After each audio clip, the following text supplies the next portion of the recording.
कल हमने पढ़ा था प्रधानमंत्री और मंत्री परिषद के बारे में। प्रधानमंत्री कैसे बनता है, मंत्री परिषद का निर्माण कैसे होता है, इनकी नियुक्ति कैसे होती है, शपथ वगैरह सारी चीज पढ़ी। आज हम बात करेंगे हमारे देश के प्रधानमंत्री जो आज तक बने हैं उनके बारे में चर्चा करेंगे। सबसे पहले हम बात करेंगे कि हमारे भारत के जो पहले प्रधानमंत्री आप सब जानते हो कौन थे, पंडित जवाहरलाल नेहरू, उसके बारे में बात करेंगे।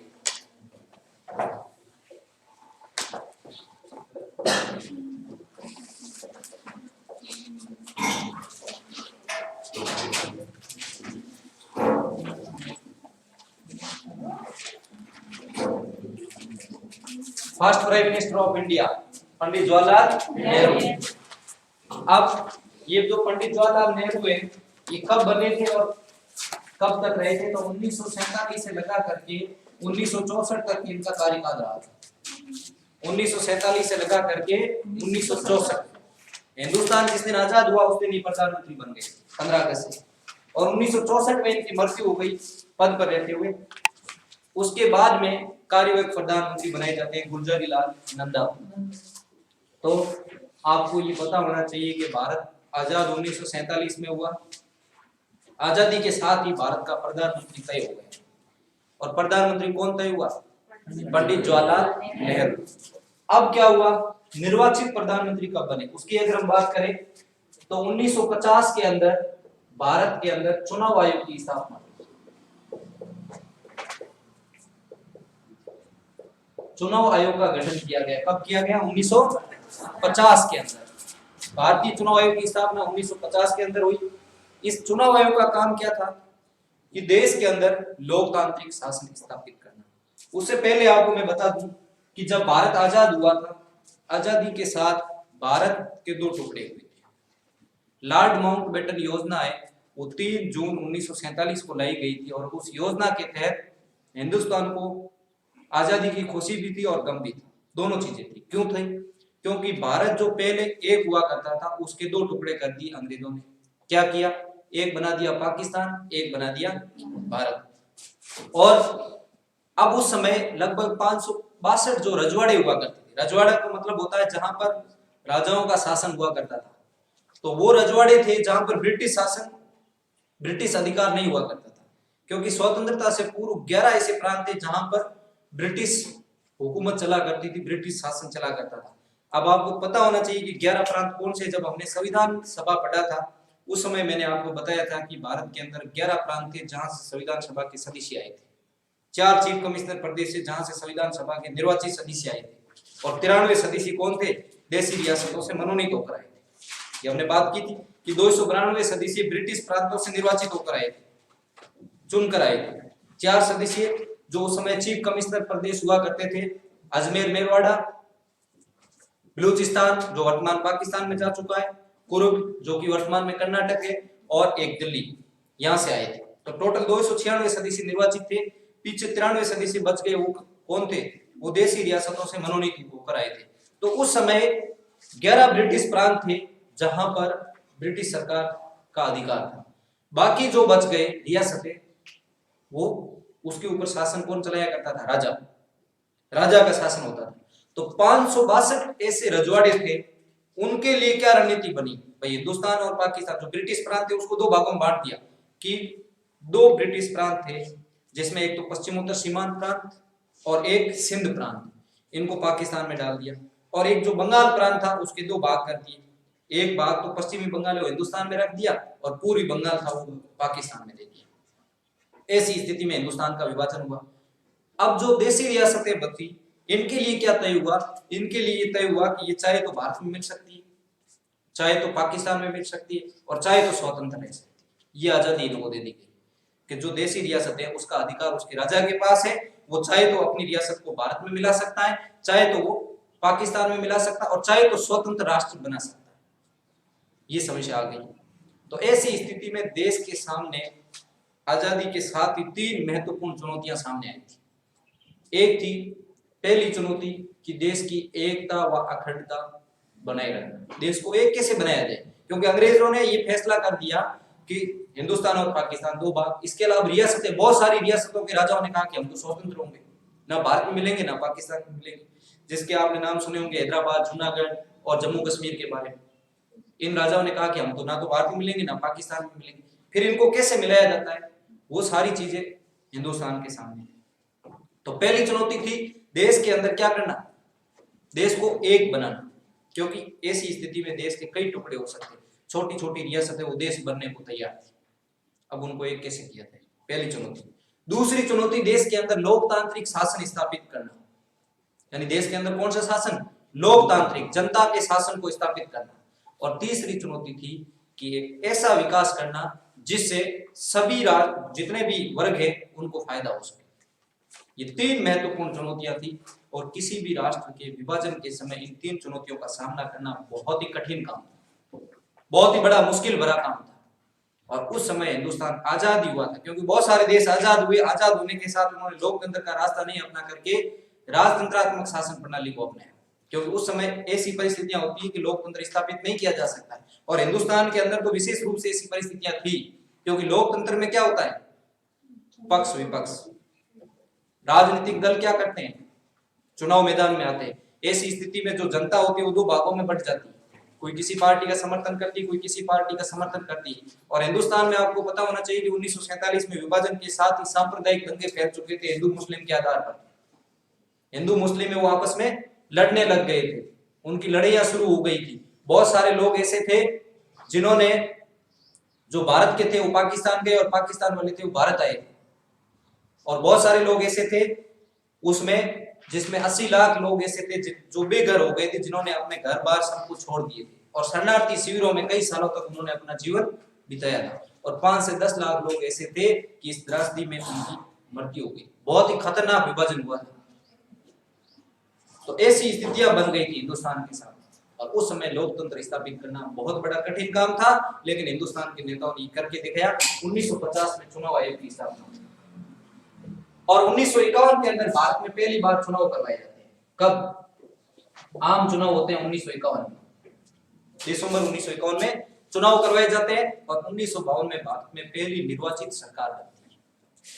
और पहली निर्वाचित सरकार किसकी बनती है? कांग्रेस पार्टी की बनती है। तो 1947 से लगा करके 1952 तक जो प्रधानमंत्री के रूप में काम किया था वो पंडित जवाहरलाल नेहरू ने किया था। और 1952 में जब लोकसभा में कांग्रेस पार्टी को बहुमत मिला, तो ऐसी स्थिति में कांग्रेस पार्टी ने लोकसभा के बहुमत दल के नेता के रूप में अपने पंडित जवाहरलाल नेहरू को चुना। और पंडित जवाहरलाल नेहरू क्या है? वो भारत के प्रथम निर्वाचित प्रधानमंत्री बनते हैं। पहले प्रधानमंत्री भी ये थे, और निर्वाचित का पूछ लिया जाए तो निर्वाचित प्रधानमंत्री ये थे। अब देखिए, पंडित जवाहरलाल नेहरू इसके पिताजी थे जिसका नाम था मोतीलाल नेहरू, और उन्होंने नेहरू रिपोर्ट 1928 में दी थी। आपको पता है, ये सारी चीज हमने पढ़ी पीछे। मौलिक अधिकारों को, मौलिक अधिकार देश में बनाने हेतु नेहरू रिपोर्ट अंग्रेजों के सामने रखी गई थी। 1928 के बाद में राजनीति के अंदर एक्टिव होते हैं पंडित जवाहरलाल नेहरू, और उसके बाद में इतना इनका कद भारतीय राजनीति में इतना शानदार बढ़ जाता है कि हिंदुस्तान के प्रत्येक बच्चे बच्चे की जबान पर इनका नाम था। इतने बड़े व्यक्तित्व वाले धनी थे हमारे फर्स्ट प्राइम मिनिस्टर पंडित जवाहरलाल नेहरू। उस समय भारत की राजनीति में 3 मुख्य नेता थे। एक थे सरदार वल्लभ भाई पटेल, एक थे पंडित जवाहरलाल नेहरू और एक थे महात्मा गांधी। तो महात्मा गांधी ने राजनीति में आने से मना कर दिया। अब बात प्रधानमंत्री के बीच में किन 2 लोगों की थी? एक सरदार वल्लभ भाई पटेल की और एक पंडित जवाहरलाल नेहरू। तो पंडित जवाहरलाल नेहरू को पहला प्रधानमंत्री बनाया जाता है, और उप प्रधानमंत्री जैसा जो पद है वो भारतीय संविधान में कहीं पर भी नहीं है। लेकिन सरदार वल्लभ भाई पटेल को भारत का पहला उप प्रधानमंत्री और साथ में गृह मंत्री भी बनाया जाता है। तो सबसे पहले हम बात करते हैं पंडित जवाहरलाल नेहरू की, भारत के प्रथम प्रधान।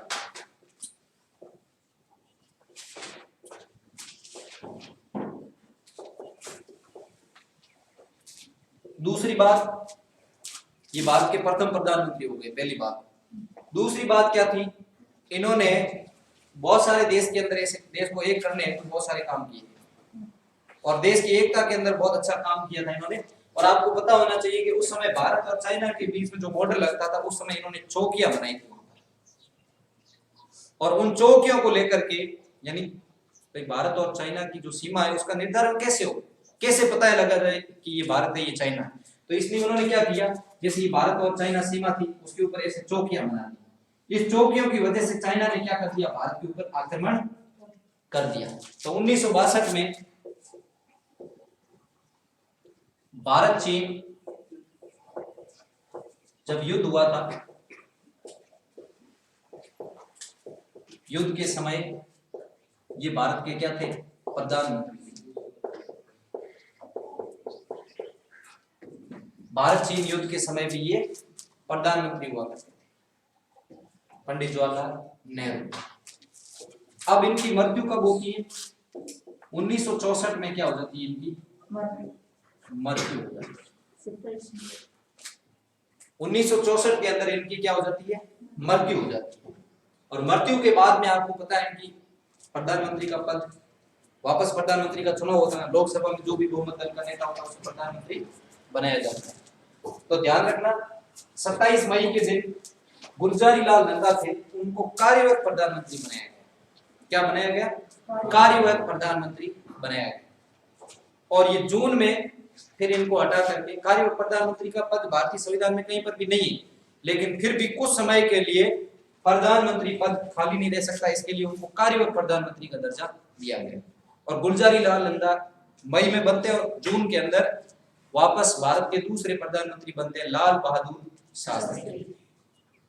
अब देखिए इनकी महत्वपूर्ण बात हो गई कि भारत के प्रथम प्रधानमंत्री थे। 1962 भारत चीन युद्ध के समय प्रधानमंत्री, और 1964 में इनकी मृत्यु। एक बात और है, प्रथम अविश्वास प्रस्ताव, प्रधानमंत्री को हटाने हेतु कौन सा प्रस्ताव लाया जाता है, अविश्वास प्रस्ताव। प्रथम अविश्वास प्रस्ताव इनके खिलाफ लाया गया।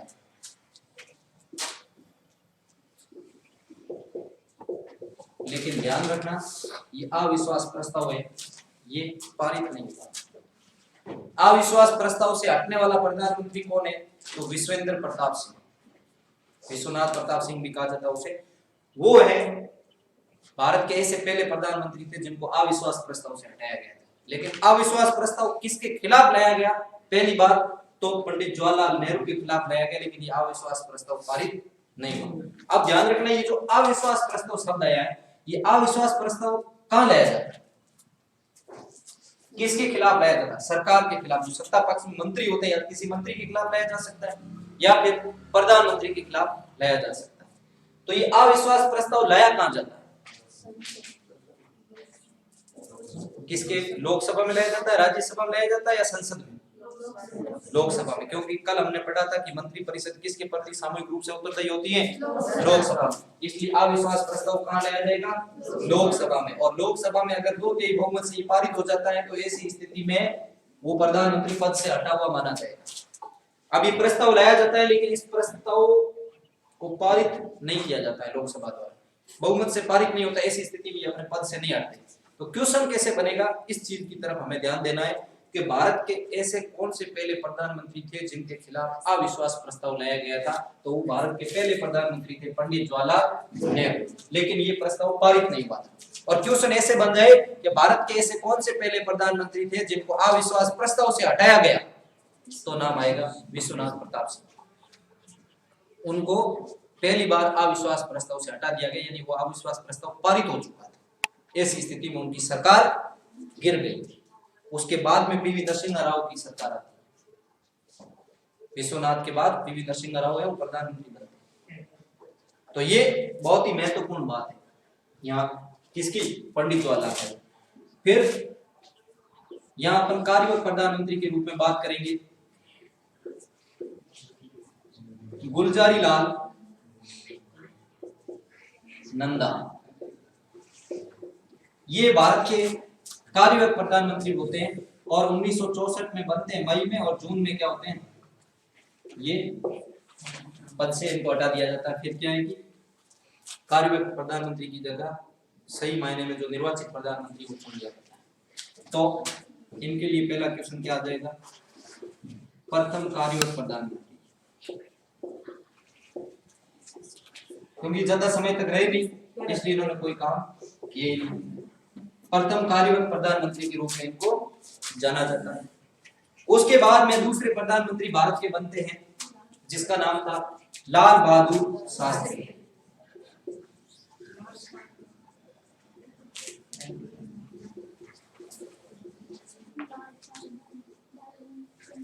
लाल बहादुर शास्त्री है, ये भारत के प्रधानमंत्री बनते हैं 1964 के अंदर और 1966 के अंदर इनकी मृत्यु हो जाती है। तो 1964 से 1966 तक ये रहते हैं। अब इस प्रधानमंत्री ने एक नारा दिया था, जय जवान जय किसान। तो जय जवान जय किसान का नारा देने वाले प्रधानमंत्री लाल बहादुर शास्त्री का नाम आएगा।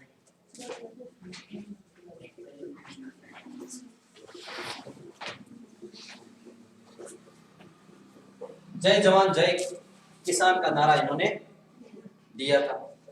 दूसरी बात कि भारत के ऐसे प्रधानमंत्री थे, उनके समय 1965 में भारत पाक युद्ध हुआ था। 1962 वाला युद्ध तो इनके समय हुआ था। किसके समय? पंडित जवाहरलाल नेहरू के समय। लेकिन 1962 का युद्ध भारत चीन के बीच में हुआ था, लेकिन 1965 का युद्ध हुआ था वो भारत पाकिस्तान के बीच में युद्ध हुआ था। तो 1965 भारत पाक युद्ध के समय प्रधानमंत्री।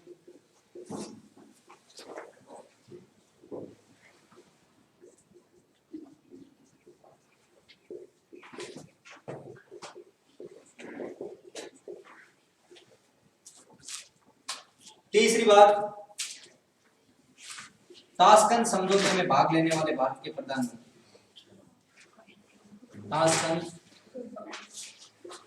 समझौते ये कब हुआ था? 10 जनवरी 1966 को। उस समय सोवियत संघ था। सोवियत संघ दो गुट थे विश्व के अंदर। आपको पता होना चाहिए कि 1945 में जैसे द्वितीय विश्व युद्ध समाप्त होता है, दुनिया के सामने कोल्ड वार शुरू हो जाता है, शीत युद्ध। और शीत युद्ध 1945 से लगा करके 1991 में सोवियत संघ के विघटन तक चलता है। तो उस समय जो सोवियत संघ था, जिसे वर्तमान का रूस कहा जाता है, सोवियत संघ की जगह वर्तमान में किसने लिए? रूस ने ले ली। दो महाशक्तियों के बीच में टकराव था। एक महाशक्ति थी अमेरिका और दूसरी महाशक्ति थी सोवियत संघ रूस। इनके बीच में लड़ाई चली थी, वो 1945 से लगा करके 1991 तक चली थी। अब शीत युद्ध कहा किसे जाता है तो ध्यान रखना, शीत युद्ध का मतलब होता है कि ऐसा युद्ध जो दो महाशक्तियों के बीच में लड़ा गया, जिसमें रक्त रंजित युद्ध नहीं होकर के वो युद्ध जवानों की लड़ाई था या आरोप प्रत्यारोप वाली लड़ाई था।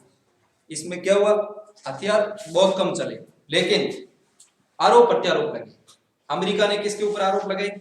सोवियत संघ के ऊपर। और सोवियत संघ ने किसके ऊपर आरोप लगाए? अमेरिका के ऊपर। एक दूसरे के ऊपर आरोप प्रत्यारोप वाला काम शुरू हो गया। लेकिन क्या हुआ? जो सोवियत संघ था वो समाजवादी विचारधारा का पक्षधर था और अमेरिका था वो पूंजीवादी का पक्षधर था। अब अंतिम जो सोवियत संघ के अंदर कम्युनिस्ट पार्टी का शासन हुआ करता था, सोवियत संघ के अंदर कम्युनिस्ट पार्टी राजनीतिक धुरी थी, बाकी किसी को वहां पर अधिकार नहीं था। विशेष अधिकार कम्युनिस्ट पार्टी के नेताओं को हुआ करता था। 1985 के अंदर कम्युनिस्ट पार्टी के महासचिव चुने जाते हैं मिखाइल गोरबाचेव, जिनका नाम था मिखाइल गोरबाचेव। उन्होंने दो नीतियां चलाई, एक पेरेस्ट्रोइका और एक ग्लासnost। अर्थव्यवस्था को खुलापन करने, क्योंकि रूस के अंदर अर्थव्यवस्था तहस नहस हो चुकी थी, क्योंकि सारी संपत्ति थी, सारी चीजें थी, वो लोगों को फ्री में उपलब्ध करवाई जाती थी। हॉस्पिटल थे तो सरकारी थे, स्कूलें थी तो सरकारी थी, और बसें थी वो सब सरकारी थी। ऐसी स्थिति में रूस की अर्थव्यवस्था के ऊपर भार पड़ा और उस अर्थव्यवस्था को सुधारने के लिए मिखाइल गोरबाचेव ने निजीकरण को अपनाया, जो अमेरिका में चल रहा था। उस निजीकरण को अपनाया, प्राइवेटाइजेशन को अपनाया। तो ऐसी स्थिति में रूस के कई ऐसे राज्य थे जिसमें 12 राज्यों का नाम आता है, वो रूस से अलग हो गए थे। जैसे ही रूस से अलग हुए, ऐसी स्थिति में सोवियत संघ टूट गया और उसके स्थान पर क्या बन गया? रूस बन गया।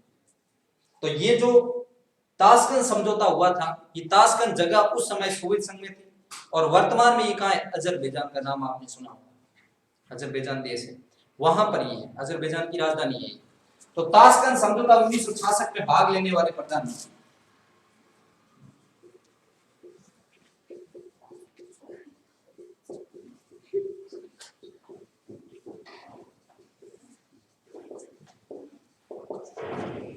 अभी ताशकंद समझौता किन के बीच में हुआ? जो ताशकंद समझौता था हमारा, ताशकंद समझौता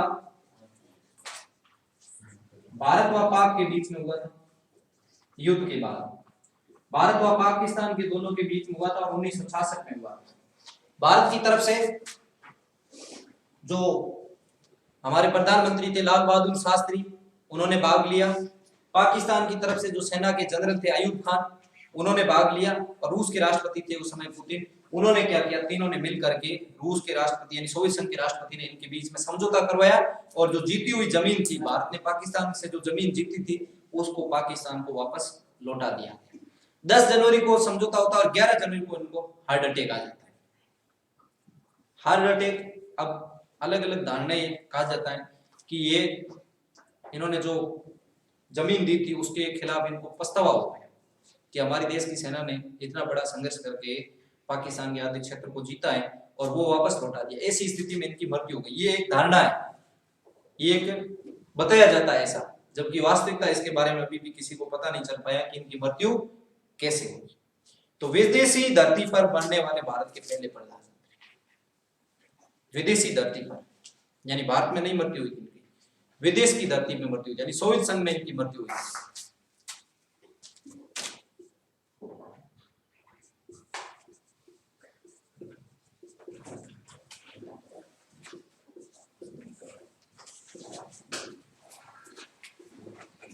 विदेशी धरती पर इनकी मृत्यु होती है।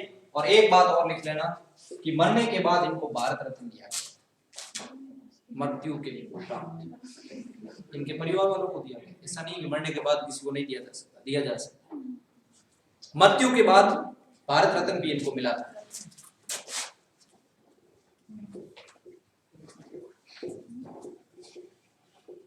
वो भारत रत्न इनके परिवार वालों को मिला।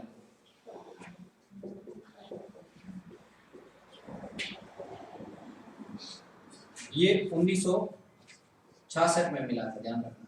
कब मिला? 1966 में, जब इनकी मृत्यु हो गई थी। उसके बाद मृत्यु के उपरांत भारत रत्न इनको मिला।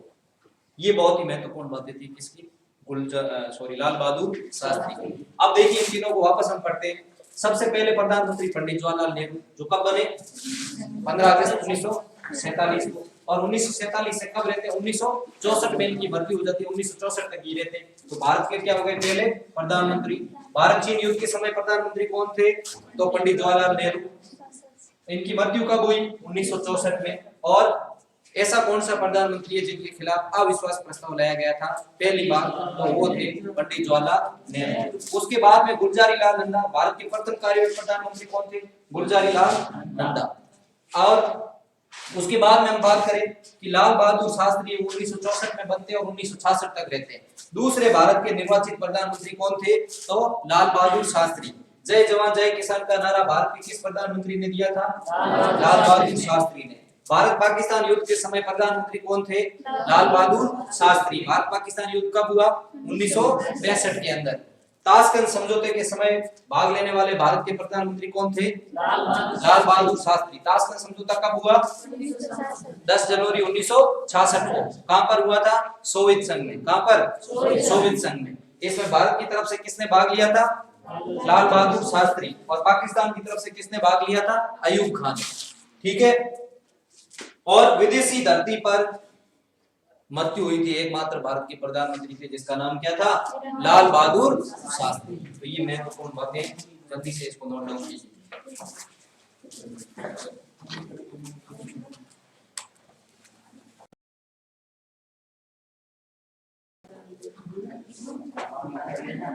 अगली बात है, देखो, लाल बहादुर शास्त्री की मृत्यु हो जाने के बाद में फिर एक बार कार्यवाहक प्रधानमंत्री बनाया जाता है गुलजारी लाल नंदा।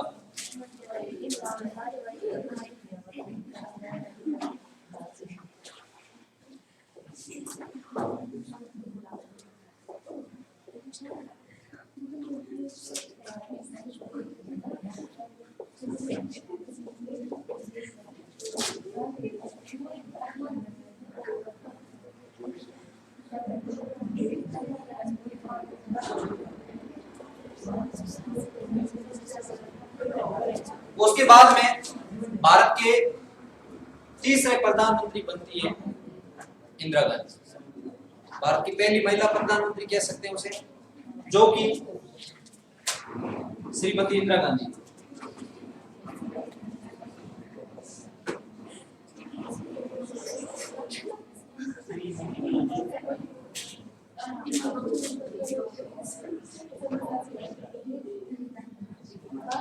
1966 से लगा करके 1977 तक रही। इधर ध्यान दीजिए। अब देखिए, जब लाल बहादुर शास्त्री की सरकार थी उस समय इंदिरा गांधी वो कैबिनेट मंत्री थी। पंडित जवाहरलाल नेहरू की बेटी हुई, इनके पिताजी का नाम था पंडित जवाहरलाल नेहरू, उनकी बेटी थी। जब दूसरे प्रधानमंत्री थे लाल बहादुर शास्त्री, उस समय ये सूचना एवं प्रसारण मंत्री थी, कैबिनेट मंत्री। लेकिन जब लाल बहादुर शास्त्री की मृत्यु हो गई उसके बाद में कमान इनके हाथ में आ गई और 1966 से लगा करके 1977 तक ये भारत की प्रधानमंत्री के रूप में रही। तो भारत की पहली प्रधानमंत्री, भारत की प्रथम महिला, भारत की प्रथम महिला प्रधानमंत्री।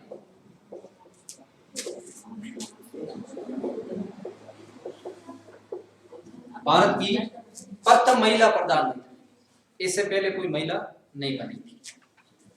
उसके अलावा इंदिरा गांधी ने एक नारा दिया था, गरीबी हटाओ, गरीबी हटाओ नारा देने वाली प्रधानमंत्री।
आंतरिक अशांति के आधार पर लागू आपातकाल 1975 के अंदर लगी थी, 25 जून 1975 को। उस समय ये बात की क्या थी, प्रधानमंत्री इंदिरा गांधी। तो इंदिरा गांधी से संबंधित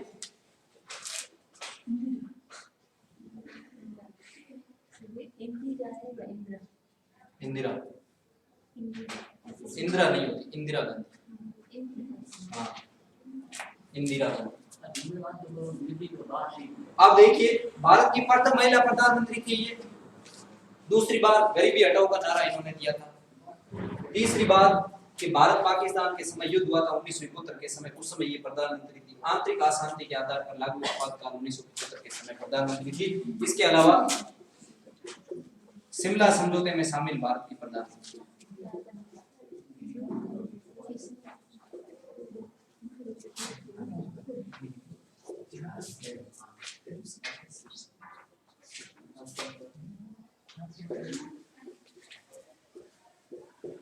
शिमला समझौते में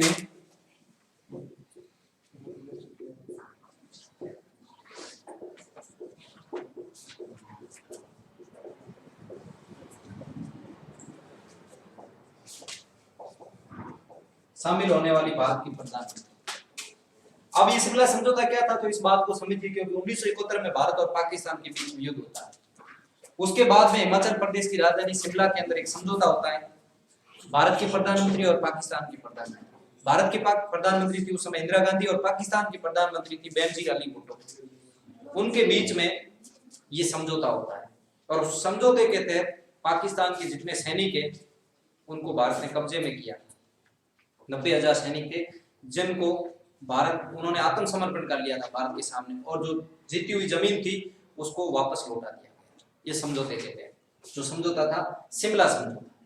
1972 में हुआ था। तो शिमला समझौते के समय भारत की प्रधानमंत्री कौन थी, ऐसा प्रश्न पूछ लिया जाए तो भारत की प्रधानमंत्री थी श्रीमती इंदिरा गांधी। पाकिस्तान की प्रधानमंत्री उस समय कौन थे, तो पाकिस्तान के प्रधानमंत्री थी बेनजीर अली भुट्टो, वो पाकिस्तान की प्रधानमंत्री थी।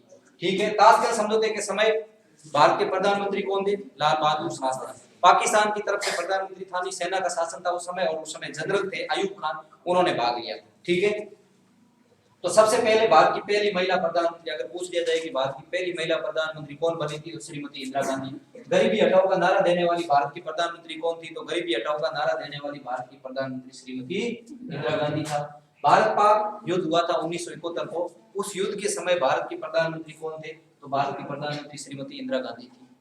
उसके बाद में 1975 में देश में आपातकाल लगा था 25 जून 1975 को, उस समय राष्ट्रपति थे फखरुद्दीन अली अहमद और प्रधानमंत्री थी होती इंदिरा गांधी। इस समय यहाँ 1971 में भी आपातकाल लगा था, आपको ध्यान रखना। 1971 में जब आपातकाल लगा था देश के अंदर, उस समय देश के राष्ट्रपति थे वीवी गिरी, लेकिन प्रधानमंत्री इंदिरा गांधी थी।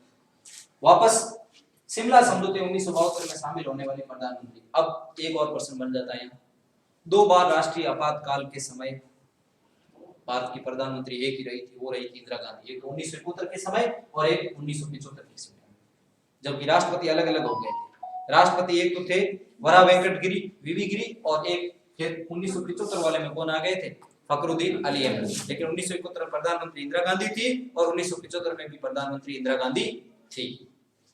अब देखिए 1977 में एक बार भूचाल आता है भारतीय राजनीति के अंदर, और वो भूचाल आता है कांग्रेस का शासन या प्रधानमंत्री खत्म होने के बाद में गैर कांग्रेसी प्रधानमंत्री बनते। तो 1977 तक तो इंदिरा ने यानी कांग्रेस ने राज किया और 1977 तक इंदिरा गांधी प्रधानमंत्री थी। लेकिन इंदिरा गांधी ने यहाँ पर बहुत सारे काम किए। इसमें एक 42वां संविधान संशोधन लिख लेना, कि 42वें संविधान संशोधन के समय प्रधानमंत्री।